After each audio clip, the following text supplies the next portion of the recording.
Billy was talking about it on Sunday when a parent said, not in this church, not in this church, somewhere else, church down the street. Uh, a parent says, "My kids are a burden," and imagine if the kid heard that. Do you know how much trauma that would create in them? That create the feeling of rejection. Oh, my parents never wanted me. I was an accident, and then going all throughout their lives thinking that they're an accident. So whenever it's time for them to get married or whatever they're going through, now they go in with baggages of trauma, of rejection, and all of these things just because of what one word their parents said in their childhood that they carried all throughout their lives. So this is why it's so important for us to to control our mouth. So let's go to Proverbs 26 verse 18 and 19. Proverbs 26 verse 18 and 19.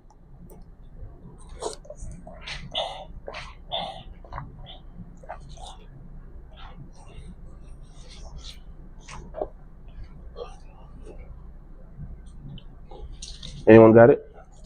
Go ahead. Like a madman who throws firebrands, arrows, and death is the man who deceives his neighbor and says, I was only joking. Mm. Say that again. Say that again. Like a madman, Verses Proverbs 26 verse 18 and 19.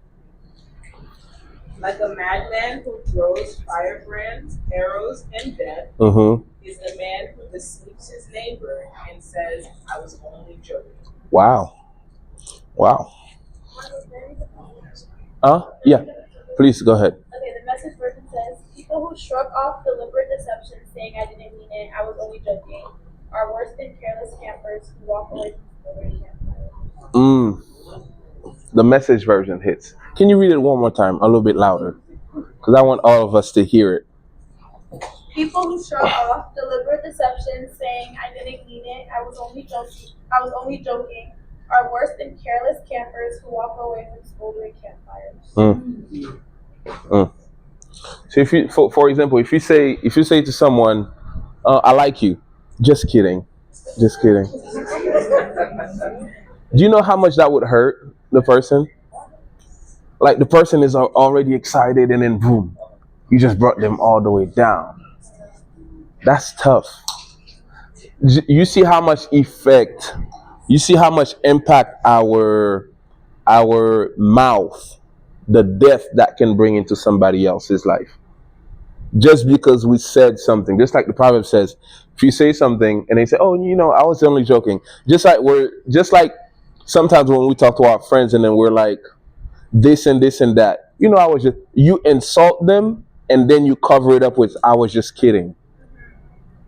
That still hurts because the person is just gonna think, "Oh, that's what he or she is trying to cover it up with, I was kidding," but actually that's what they meant. So in their mind, they disregarded, "I was kidding." That's what they heard. What they heard was the insult, not the joke. So just like even sometimes when we say, "You're so dumb," we're just friends. That's how we talk. That's not that's not kind. That's not being a Christ-like character. Even these type of words shouldn't be coming out of our mouth.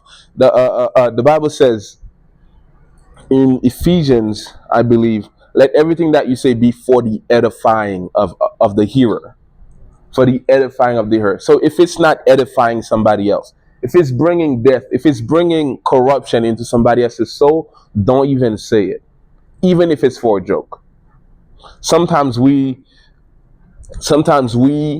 hurt people in the name of a joke. We just try to get something off our chest just so we can feel the satisfaction, but the person is within themselves, they're hurting, but they're still your friends, so they're going to act like your friends still, but deep down inside they're hurting because of something what we said. So joking is not an excuse for us to use harmful words. Stop playing with people's feelings. 2 Peter 2 verse 7 and 8. 2 Peter 2 verse 7 and 8.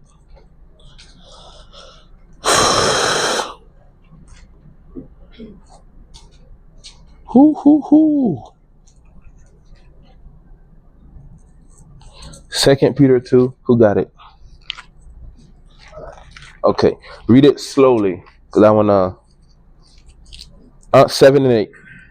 And if he rescue not a righteous man who was distressed by the depraved conduct Jesus, of the lawless, for that righteous man living among them day after day was tormented in his righteous soul by the lawless deeds he saw and heard.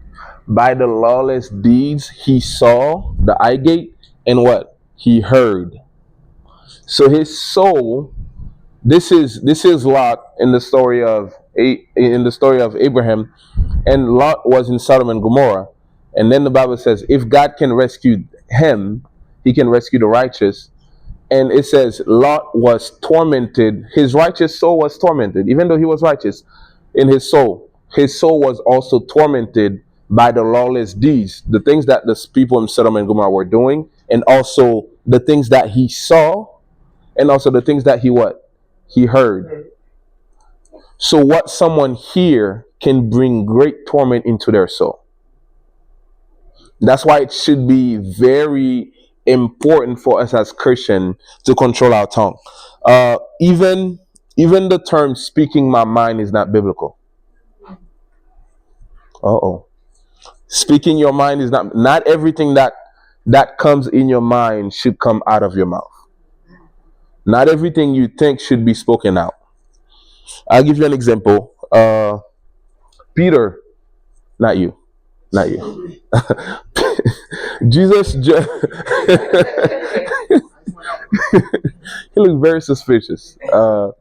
So Peter in the Bible, that's in Matthew 16. So Jesus was talking to Peter, and then Peter was like, Jesus asked, "Who do they say that I am?" And then they said, "You're Elijah, the prophet," and stuff like that. And then Jesus says, "What about you? Who do you say that I am?" And then Peter was like, "You are the Son, you are the Christ, the Son of the living God." And Jesus was like, "Peter, flesh and blood did not reveal this unto you. It is my Father in heaven that revealed it unto you." Right? And then he moves on. And then he says, on this rock I will build my church, the gates of hell will not prevail. And then this is in the same chapter. Later on, a few verses later, the Bible says Jesus was telling them that he was about to be crucified. He was about to be given up to the Jews to be crucified and all of that stuff. And what did he say? He said, the Bible says, Peter took Jesus on the side and he rebuked Jesus. And then Jesus says, "Get behind me, Satan." And then the next verse is the key. He says, "For you are not mindful of the things of God." He said, "Get behind me, Satan." So it was not Peter that was talking, that was Satan talking. And then he says, "For you are not mindful of the things of God." So Peter spoke something that Satan implanted in his mind. And then he spoke it out. Imagine if that happened to Peter, one of the people that wrote in the Bible. Let alone us always be so excited to speak what is in our mind. So not everything that is in your mind you should say. You can't constantly say, "I gotta speak my mind to that person." Because whenever we want to say something, like, have you ever felt like something rising inside of you? You want to say something, and then like you feel like you can't resist it, but you actually can't. The Bible says, "Train to be godly." So you can train yourself to obey. You can train yourself to bridle your tongue, because it's too quick. It's so quick to say something that can hurt people. It's so quick to say something that can hurt yourself, because sometimes it's not what you do to someone that hurts them the most, it's what you say. Because what you say, you can never take it back, even if you say something good afterwards. So the tongue is so set on, it defiles the whole body, set on fire the course of nature. When it says the course of nature, meaning the life of the person, just like the fire in the forest can set the whole forest on fire, it can set just just the little member in our body, the tongue, it can set the whole body on fire. The course, your life. The forest represents your life, and the small fire represents the tongue, what you speak. So, and it says, but no man can tame the tongue. It is unruly, evil, full of deadly poison. Full of deadly poison, meaning it can kill. So now here's the next one. Here's the question. What fire has your tongue started that God is asking you to go back and put out? Is that in your paper? Yes. If you want to answer now, you can. Or you can wait till small group. Or you can wait to go home and then answer it to yourself. What fire has your tongue started that God is asking you to put out? Is it your relationship with your friends? Is it your relationship with your boss or church member? Or is it is it something that you have said to someone that you feel like you should say sorry, but you don't want to because you want to keep your pride. You want to protect your reputation. Is it something that you should talk to someone about? Like, what fire has your tongue started that you feel like God is asking you to put out? We can move on? Yes? Okay. All right. So I wanted to illustrate this properly, so I brought glasses. I'm going to show something. I should have gotten this from Publix. If I break this, I'm not going back home. So I got to make sure it does not fall.